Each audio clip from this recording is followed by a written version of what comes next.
All right, let's talk about South Dakota State taking on Iowa. The spread here was 10.5 for the Hawkeyes with the over-under set at 42. And there was some thought that this game might end up being one of the lowest scoring games ever in college football. It ends up being a 7-3 final for Iowa.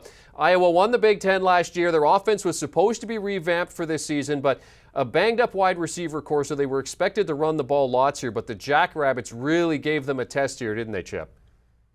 Yeah, they did, but this is all about Iowa and its offense. Spencer Petras as this Hawkeyes quarterback. There's so much angst and anxiety about what Iowa is going to be able to accomplish this season if the offense is not only similar to what we saw last year, but maybe even worse, because Iowa's defense was one of the best in the country last year. They turned teams over at a record rate, and they were able to take advantage of short fields when they got them. But then you lose your star running back, you lose a couple of important offensive linemen, and yet you're just still in the same position where you're not able to be effective. The passing game was not effective. And you mentioned that wide receiver core banged up, yes, but there's just a lack of creativity right now from Iowa. I could be proven wrong. This was, South Dakota State. They could get into Big Ten play and open things up and surprise us all. But I'll say that right now, it looks like more of the same for this Iowa offense and maybe even a click worse. And that does not mean that Iowa's going to be competitive for the Big Ten West like they were a year ago. So they've either got to improve or change things because this quality is not good enough to accomplish all of their goals. It is certainly not, Chip, man. I am wholeheartedly right there with you. Unless they could go up and find a Brad Banks or even a Ricky Stanzi, this Iowa offense just isn't what we expect it to be.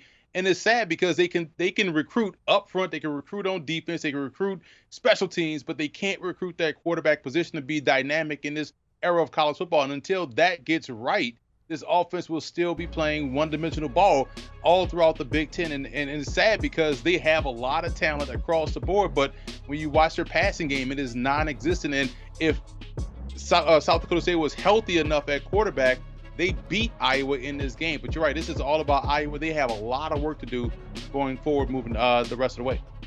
Jackrabbits ranked second in the FCS. South Dakota State were expected to be a good test for Iowa's front four. I mean, I think they grabbed two safeties here, Emory, so I'd say they did pretty good, wouldn't you? Yeah, listen, defensively, they were right there because they have a great running back in Isaiah Davis. They shut him down. He is one of the best runners in the FCS, and you held him to under 80 yards. That's doing a great job. They harassed the quarterback. They got safeties. They came up big and made plays. I even joked on Twitter, why don't you put Iowa's defense in on offense and maybe they could find a way to get to the end zone because they know how to score the ball. But yeah, their defense is something you can hang your hats on, but that offense will have to help them out the rest of the way because not every offense they'll face is South Dakota State. Do you want a sports network that delivers everything that matters about the game? The highlights, the picks, the instant analysis, no yelling, no fake debates, no politics. Hit the subscribe button and never miss a moment.